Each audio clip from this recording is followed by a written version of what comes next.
CSS का नाम सुना है? नहीं, यही वो चीज़ है जो किसी वेबसाइट को ज़िंदा बनाती है। एचटीएमएल बिना सीएसएस के होता है जैसे बिना मसाले की मैगी, ठीक है? तो आज से तेरी दोस्ती सीएसएस से होने वाली है और मैं हूँ कियांश, जिसे सिर्फ़ सिखाने का शौक नहीं, तुम्हारी माइंडसेट चेंज करने का क्रेज़ है। Welcome to CSS master class, जो वेब डेवलपर सीरीज़ का ही पार्ट है, जहाँ तुम बनोगे एकदम फ्रंट एंड बॉस। और हाँ, मुँह नहीं दिखाता, बट इम्पैक्ट पूरा स्क्रीन पर छोड़ता हूँ, ठीक है? Let's begin part 1। सीएसएस क्या होता है? उसके पहले अपन फ़ोल्डर बना देते हैं, सीएसएस क्या होता है समझने के पहले। फ़ोल्डर मैंने शायद बना रखा है सीएसएस क्लास 1 करके। चलो नहीं बनाया है, तो अपन बना लेते हैं सीएसएस क्लास 1, ठीक है? अच्छा बना रखा है, यस। चलो कोई नहीं, हो गया रिप्लेस। ठीक है, बन चुका है ये रहा। और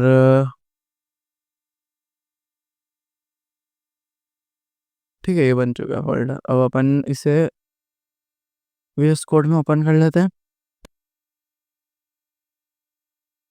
open open open open folder. Folder F कहाँ गया? CSS class 1, select folder.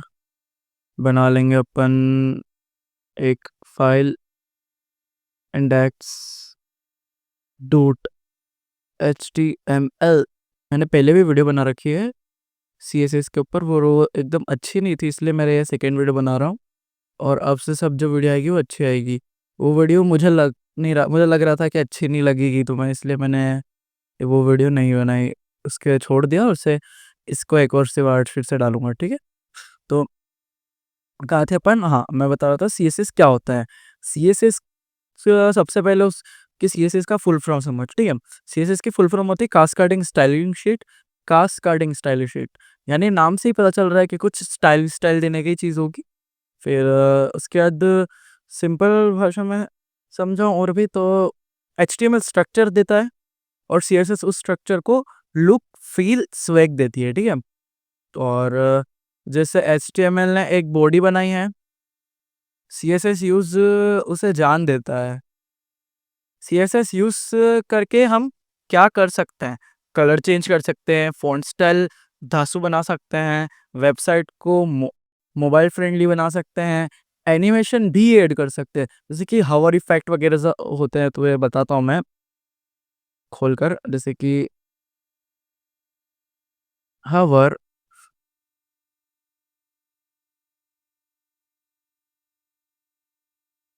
Button, हवर button कहाँ गया? मैं आप आजा। कोई बढ़िया सा बताता हूँ। रुक में तो फिर 2 मिनट। सीएसएस एनिमेशन, पहले मैंने लिखी गलत दिया था। इफेक्ट्स किस टाइप्स के होते हैं? अगर मिल जाएगा तो मैं बता देता हूँ पहले, पर ज़्यादा टाइम वेस्ट नहीं करेंगे। हाँ, जैसे कि दिख रहा है, ये जब यहाँ से इधर भाग रहा है, इधर से इधर भाग रहा है, ये सीएसएस एनिमेशंस है, ठीक है? ऐसे बहुत सारे एनिमेशंस होते हैं, ये तो एक बिल्कुल बेसिक एनिमेशन था, ठीक है? ये जो है ना, ये वाला, तेरे को फिर से करता हूँ, इसको रिस्टार्ट करेंगे तो आएगा। ये इधर से इधर जाएगा, फिर कलर चेंज होगा, इधर से इधर आएगा। ये जो एनिमेशन है ना, ये होते हैं एनिमेशंस। इसमें बहुत सारे एनिमेशंस होते हैं। ट्रांजिशन, जैसे ट्रांजिशन, ठीक है? फिर फ्रंट एंड, इसका कोई अच्छा सा मिल जाए तो मुझे, मैं बताता हूँ।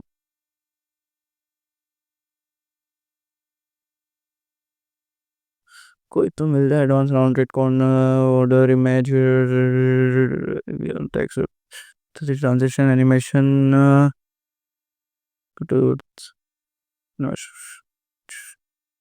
एनिमेशन, फ्री फ्रेम एनिमेशन की,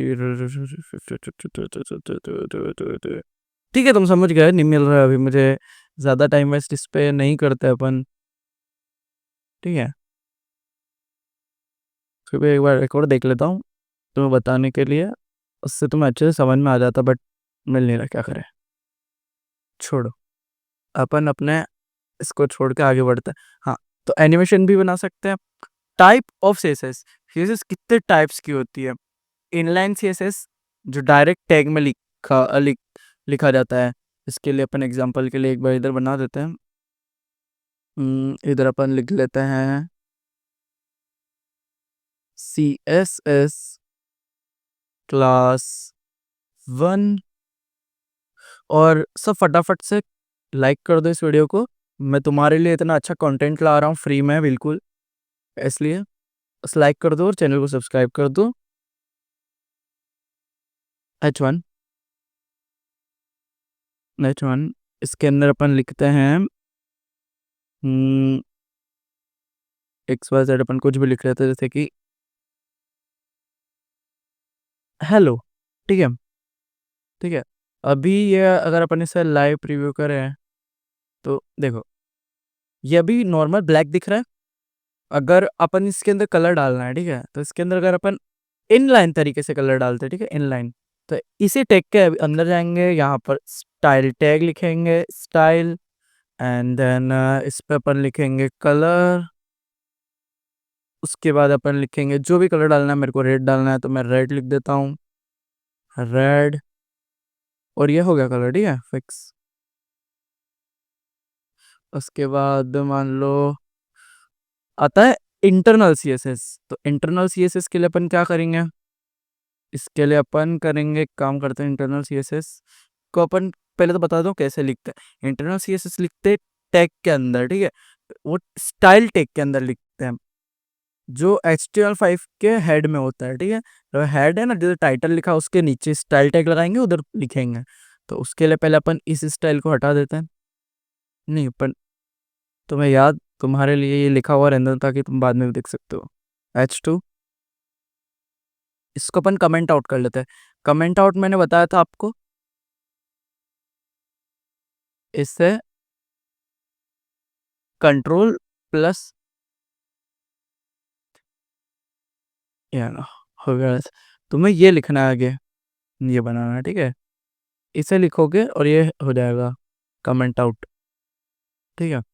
उसके बाद चलो, अब H2 है, तो H2 के लिए अपन बनाते हैं, फिर से H1 लिख देते हैं अपन। H1 के अंदर लिखेंगे अपन हेलो। अब मैं इसे लिख के बताऊंगा स्टाइल टैग से। तो स्टाइल लिखेंगे अपन, स्टाइल। अब स्टाइल टैग के अंदर अपन इसको जो भी करना है, मान लो मुझे करना है, मैं लिखूंगा पहले, मैं लिखूंगा सेलेक्टर।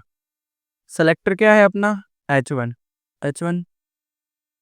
उसके बाद यहाँ पर मैं डालूंगा प्रॉपर्टी। प्रॉपर्टी अपन को क्या करना है? कलर, कलर, कलर क्या देना है अपन को?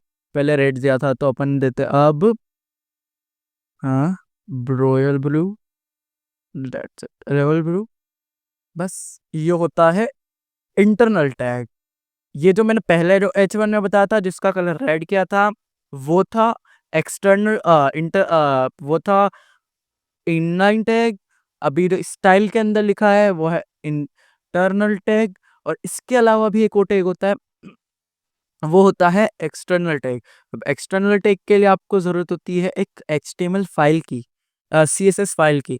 तो इसके लिए अपन CSS फाइल बनाते हैं, इसका नाम रखेंगे अपन स्टाइल .css। और आप बोल रहे हो कि ये चीज़ मैं कितनी बार समझा चुका हूँ, बट मैंने ये फिर से इसलिए तो रहा है क्योंकि एक बार आपको इतना समझ में आया ना, उसके बाद तुम्हारे लिए सब काम ईजी होगा। तो अपन इसको पहले कमेंट आउट कर लेते हैं, देन इसे भी कमेंट आउट कर लेते हैं अपन। अरे, इसे क्या हो गया? हाँ, इसे भी कमेंट आउट कर लेंगे। अब अपन जाएंगे, फिर से H1 लिखेंगे इधर, H1, H1 में लिखते हैं फिर से, नहीं, अपन इसमें लिख देते हैं जो भी है ना, इनमें अपन वो लिख दे, जिस जिस तरीके से किया है वो लिखते हैं अपन। तो इससे अपन ने किया है इन लाइन से, ठीक है, फर्स्ट वाले को। उसके बाद अपन ने किया था इंटरनल से, ठीक है, इंटरनल से। उसके बाद क्या अपन ने इसको अपन कर रहे हैं एक्सटर्नल फाइल से, एक्सटर्नल, ठीक है, एक्सटर्नल। अब आप क्या करोगे, एक्सटर्नल फाइल में यहाँ पे जाओगे, इसको सेलेक्ट करोगे, सेलेक्टर यानी अपना H1। उसके बाद से वन कॉलम्स को लगाओगे। उसके बाद लिखोगे कलर, कलर, कलर अपन ने रेड ले लिया, रॉयल ब्लू ले लिया, तो अपन लेते हैं brown, brown, brown. And then आप सोचिए ब्राउन हुआ क्यों नहीं, तो अभी तक ब्लैक है। आपकी आंखें खराब नहीं हुई है, इसके लिए अपन को इससे कनेक्ट करना पड़ेगा, HTML और CSS को कनेक्ट करना पड़ेगा। तो उसके लिए आप जाओगे यहाँ पर, दोनों कनेक्ट करोगे। इसका नाम अपन है लिंक, लिंक डॉट CSS लिखा हुआ आ गया, इस पर क्लिक करोगे। यहाँ पे स्टाइल डॉट CSS लिखा आ गया। स्टाइल मेरी जो फाइल है उसका नाम है CSS, जो क्योंकि CSS की फाइल है इसलिए, ठीक है। तो हो गया, और ये देखो हो गया, ये इसका कलर चेंज हो चुका है। अब आप इसमें जो भी चेंज करते हो, मैं ब्राउन की जगह कुछ और कर देता हूँ तो ब्राउन की जगह कुछ और होगा, मैं ब्लू कर देता हूँ तो ये ब्लू हो गया, ठीक है। बस इतना सिंपल है। उसके बाद आएगा, अब अपन इससे भी कर देते हैं कमेंट आउट, इससे भी कर देते कमेंट आउट। एंड इसके बाद अपन सीखेंगे CSS के सिंटेक्स को समझना है। मैंने एक बार सिंटेक्स समझा दिए, तो फिर से सिंटेक्स को और प्रॉपर्ली समझा देता हूँ, तो वापस से इसे अपन ले आते हैं। अभी जिसे कमेंट आउट किया .ss, इसे भी ले आते हैं।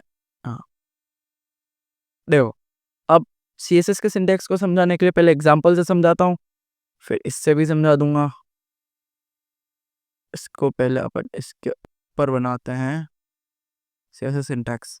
तो पहले अपन क्या लेंगे, सेलेक्टर। सेलेक्टर क्या है, H1। तो उसके लिए अपन एक, पहले मैं तुमको ये बना के दे देता हूँ, सेलेक्टर,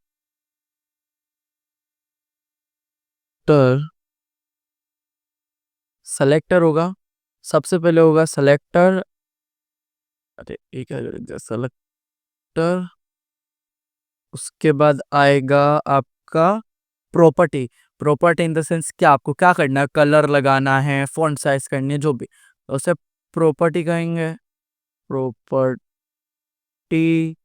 उसके बाद तुम्हें प्रॉपर्टी लिख दी, उसके बाद तुम्हें अंदर करना क्या है, तो मान लो तुम्हें प्रॉपर्टी में कलर लिखा है, तो कलर देना है, ठीक है। तो कलर के अंदर अपन लिखेंगे वैल्यू। कलर क्या है, वैल्यू है ना, तो लिख रहे हैं अपन वैल्यू, वैल्यू, ठीक है। अब ये तो काम नहीं करेगा, ये तो मैंने तुम्हें ऐसे स्ट्रक्चर बना के दिखा है। तो अब सेलेक्टर क्या है अपना, इस केस में सेलेक्टर क्या है, H1, ठीक है। प्रॉपर्टी क्या है, प्रॉपर्टी है ये कलर, ठीक है। और वैल्यू क्या है, वैल्यू है ब्लू, ठीक है। तो आउटपुट आ गया अपना एक्सटर्नल ब्लू। समझ गए, समझ गए ना। चलो अपन इसमें एक और चीज ऐड कर लेते हैं, अपन ऐड करते हैं फॉन्ट साइज। फॉन्ट साइज अभी अपन पिक्सल्स में कर रहे हैं, पिक्सल्स में और भी तुम्हें बाद वाली क्लासेस में समझाऊंगा पिक्सल्स वगैरह क्या होता है, बट सबसे नॉर्मली पिक्सल्स को यूज करते हैं, इसलिए पिक्सल में बता रहा हूँ। पिक्सल्स 30 पिक्सल्स, चलो और बड़ा कर देते हैं अपन, 300 बहुत बड़ा हो जाता है, अपन इसे रखते हैं नॉर्मल था, अपन इसे 60 पिक्सल्स कर देते, ठीक है। ये हो गया 60 पिक्सल्स। उसके बाद अपन इसे कमेंट आउट कर लेते हैं, ये जो सेलेक्टर वाला था। उसके बाद आएगा अपना, और हर लाइन के एंड में ये लगाना जरूरी है, ये जो भी मैं लगा रहा हूँ ना, ये इससे लगाना जरूरी है। क्यों लगाना जरूरी है, क्योंकि एक अच्छा कोडर होगा ना, वो इस तरीके से ही लिखता है। आजकल अगर इसे नहीं भी लगाता हूँ और सेव कर देता हूँ तो भी कोई दिक्कत नहीं होगी, बट लगाना चाहिए, ताकि नेक्स्ट कोड में कभी कभी दिक्कत, बहुत ऐसे तो दिक्कत नहीं आती, बट बहुत कम कभी कभार आ जाती है, जैसे कि मैं इस पे ये हटा देता हूँ, तो अब दिक्कत आई, साइज खत्म, कलर चेंज हो गया। अगर आपको एक चीज लिखनी है तो कोई दिक्कत नहीं है, और आपको उसके नीचे भी कुछ लिखना है तो दिक्कत आएगी, समझे? पर ऐसे लगाना ही चाहिए। चलो वीएस कोड में तो नहीं चल रहा, बट बहुत से कोड एडिटर्स रहते हैं जिसमें चल जाता है, बट फिर भी लगाना चाहिए ताकि कोई आपका, आपने कभी मानो इन फ्यूचर में कभी यही कोड किसी और एडिटर पे पेस्ट किया, तो हर पे एडिटर पे, कोड एडिटर पे चल जाना चाहिए आपका कोड, समझे? इसलिए, और ये इस तरह की चीजें करना ही एक कोडर को अच्छा कोडर बनाता है, समझे? वरना खूब सी बार ब्राउजर भी कंफ्यूज हो जाता है, ठीक है? इसलिए इसको भूलना मत, ठीक है? और अब अपन समझते सेलेक्टर का मैजिक क्या होता है। सेलेक्टर का मतलब होता है एचटीएमएल का कौन सा पार्ट स्टाइल करना है। जैसे कि अभी अपन ने किया था H1, तो एस एचटीएमएल बहुत सारी चीजें होती है, जैसे कि ये मैंने H1 किया, तो H1 के अलावा पी भी होता है, पी यानी पैराग्राफ, ठीक है? उसके बाद होता है बॉक्स, अपन डॉट बॉक्स लिखते हैं, डॉट डॉट BOX बॉक्स, और एक डिव बन जाता है। इसमें डिव क्या था, ये जो क्लास है, ये जो क्लास है ना, वो बॉक्स है, डिव का नाम बॉक्स है, ठीक है? समझे? तो मैं और इजी तरीके से समझाता हूँ इसे, बॉक्स वाले इस वाली चीज को, डिव वाली को। देखो, अभी मान लो मेरे पास दो डिव है, ठीक है? डिव, तो इसके अंदर अपन लिखते हैं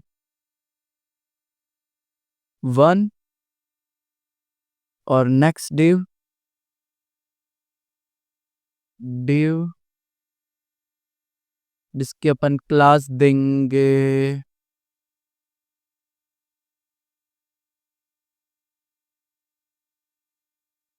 क्लास देंगे बॉक्स 2, ठीक है? इसके अंदर अपन लिखेंगे 2, ठीक है? अब ये 1 और ये 2 हो गए। अब अगर मान लो मुझे डिव जो बॉक्स 1 है उस पर स्टाइलिंग करनी है और बॉक्स 2 पर नहीं करनी, तो मैं कैसे करूंगा? तो उसके लिए मैंने अभी दे रखे, अभी इनको बॉक्स को नाम दिए क्लास यानी, तो उसके लिए पहले मैं डॉट लिखूंगा, उसके बाद लिखूंगा बॉक्स, ठीक है? Box and then close. अब मैं इसको कुछ भी कर सकता हूँ, मान लो मेरे को इसे विड्थ देनी है, ठीक है? मेरे को विड्थ देनी है, चलो अपन हाइट देते पहले।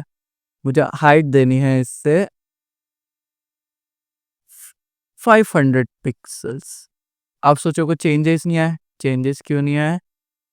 तो भी बताता हूँ, एक सेकेंड। अभी अपन इसे नाम भी थोड़ा सही कर देते हैं, बॉक्स के नाम पर तो दोनों सेलेक्ट हो जाएंगे, बॉक्स 1, ठीक है? बॉक्स 1, और इधर अपन लिख देते हैं बॉक्स 1 8। अब आप 2, ये रहा 2 का ही कहानी है, ये रहा 2, और यही प्रॉपर्टी अपन बॉक्स 2 को भी दे देंगे, ठीक है? प्लस C, एंड देन इससे भी यही प्रॉपर्टी, प्लस S। बस एक काम करो इससे, हाँ, इसे कर दो 2, एंड 500 पिक्सल्स की जगह अपन रखते हैं इसे 50 पिक्सल्स। 50 पिक्सल्स विड्थ भी दे देते इसे अच्छी खासी, अपन देंगे इसे विड्थ, विड्थ देंगे अपन वो भी अपन 50 पिक्सल्स दे देते हैं, 50 पिक्सल्स। इसको भी विड्थ दे देते हैं 50 pixels, with 50 pixels, and then अभी तक आपको कोई चेंजेस दिखने तो ज़्यादा आप सोच रहे होगे, तो पढ़नी चाहिए थोड़ा सा और करके बताता हूँ। तो इसे अपन देंगे कलर, कलर नहीं, background colour, background colour, background colour में अपन देंगे इसे एक्वा, एंड देन इससे अपन कलर देंगे बैकग्राउंड कलर, इसे अपन बैकग्राउंड कलर देंगे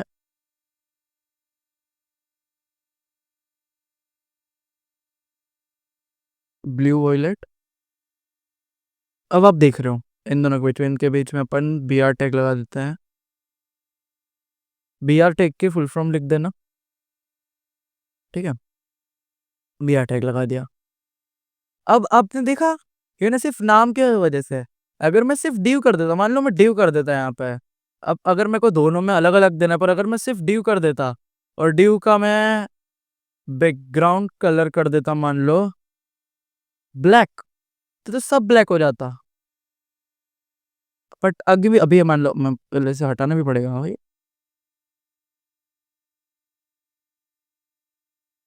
हाँ, अगर मैं डिव का कलर ब्लैक कर देता और हाइट वेट यही दे देता, कंट्रोल प्लस सी, हाइट वेट दे दो control plus S, and text का कलर वाइट कर देते हैं, कलर वाइट। अब देखो, अब दोनों का चेंज हो गया, पर मेरे को तो एक का एक्वा करना था और एक का ब्लू वायलेट करना था। मान लो अगर मैं इसमें एक का ब्लू वायलेट कर देता हूँ, ब्लू वायलेट, तो मैं तो एक का करना था, तो दोनों हो रहे हैं ना, समझे। तो अगर आपको दोनों अलग अलग करना है तो उसके लिए आपको या तो क्लास या फिर आईडी का यूज करना पड़ेगा। अब आईडी क्या है, आईडी भी सेम ऐसा ही होता है। अब जैसे कि क्लास है ना, क्लास, उसकी जगह मैं यहाँ लिख दूंगा आईडी, आईडी, एंड देन बस अब मुझे क्या करना पड़ेगा, इसे हटा देते अपन, इसे अपन कमेंट आउट कर देते हैं, एंड इनको कर देते हैं अपन सेलेक्ट, इन्हें सही कर दे, अरे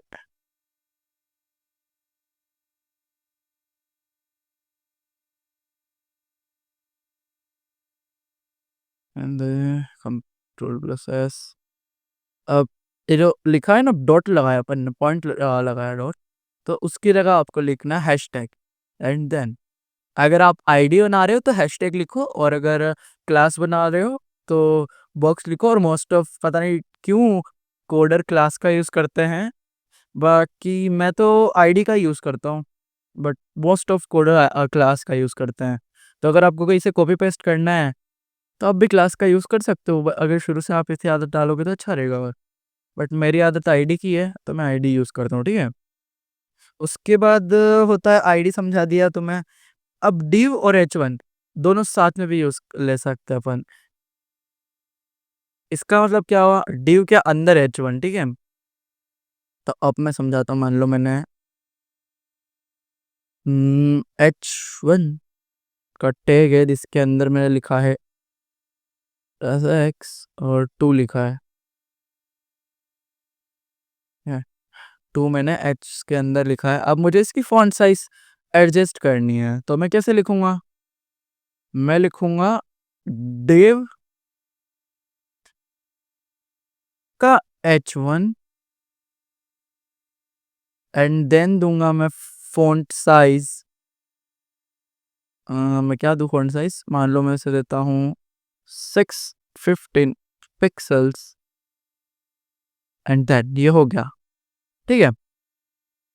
ऐसा अब मैं इधर किस में भी कितने भी h1 लिखूँ, सबका यही सेटिंग रहेगा, ठीक है, समझे।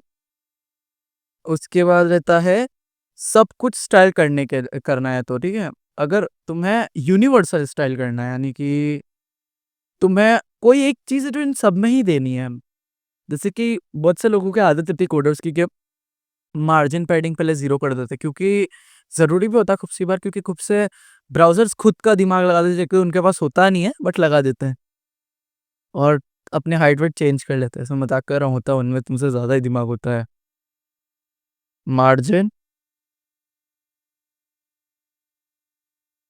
मार्जिन कर देंगे अपन 0, एंड मान लो अगर तुम्हें कुछ फ़ॉन्ट स्टाइल फ़ॉन्ट फैमिली लगानी है, फ़ॉन्ट फैमिली एरियल ये वाली लगानी है, ठीक है, लगा दिया बस तुम। अब ये आप पूरे पेज में कहीं भी लिखो, तुम यही यही रहेगी। मान लो, पर मेरे को चलो मान लो मुझे इसमें एक्सटर्नल में तो रखनी है वाली, बट इस वाले में मुझे ये नहीं रखनी, क्यों नहीं रखनी, तो मैं कोई नहीं, इसके अंदर चेंज कर सकता हूँ। मैं इसके अंदर फ़ॉन्ट फैमिली चेंज कर दूंगा, फ़ॉन्ट फैमिली में कुछ और कर दूंगा, और इसकी फ़ॉन्ट फैमिली कुछ और हो गई, ठीक है,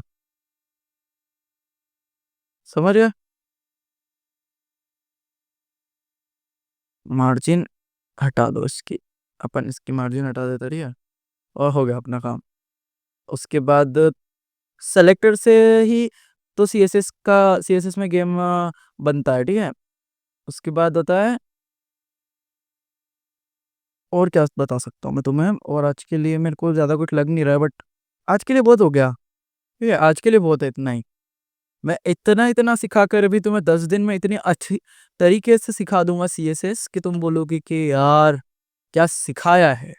ठीक है, आज के लिए तुमने इतना भी सीखा है ना, ये बहुत अच्छी चीज है। इससे भी तुम बहुत कुछ कर सकते हो।